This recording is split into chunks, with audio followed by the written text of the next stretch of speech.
It's homecoming weekend at Washington State University, a WSU tradition that brings students, alumni, and friends together to share the well-known Cougar spirit. This weekend has been well anticipated by many after a year of no football due to the COVID-19 pandemic.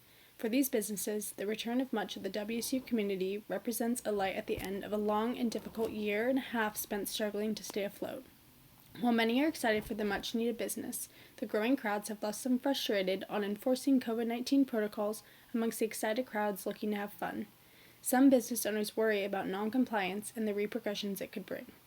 One business that is facing difficulties to get customers to follow COVID-19 regulations is Valhalla Bar and Grill, a local favorite amongst students and residents of Pullman.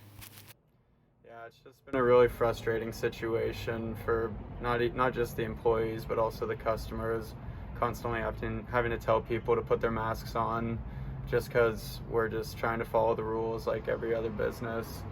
You have to wear the mask while you're inside, so just follow the rules, but it's very frustrating trying to always tell people. According to Washington State's Secretary of Health Order 2003, every person in Washington State must wear a face covering that covers their nose and mouth when they are in a place where any person from outside their household is present. At Valhalla, masks are required away from tables, a policy that has been enforced even before the state's mandate. It kind of sucks that we have to wear a mask, but we love Valhalla, we love this establishment, so we want to do everything that we can just to protect everyone around us and just to be able to come here all the time. While most of the patrons understand and respect the reasons behind wearing their mask, some are still asking questions such as, "Are you serious, and why do I have to wear a mask?"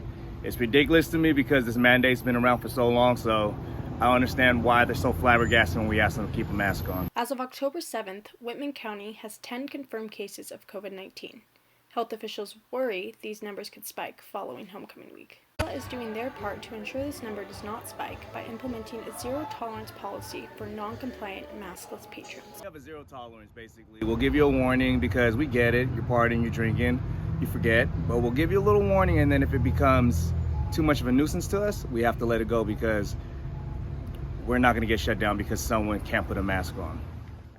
Doug Wright, the owner of Valhalla, says business has bounced back significantly since the pandemic, and he is happy to see Pullman back in action.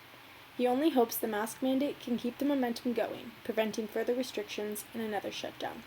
Next week, Valhalla will have masks ready at the door if patrons come unprepared. From Pullman, Washington, I'm Lexi Rose, Murrow News.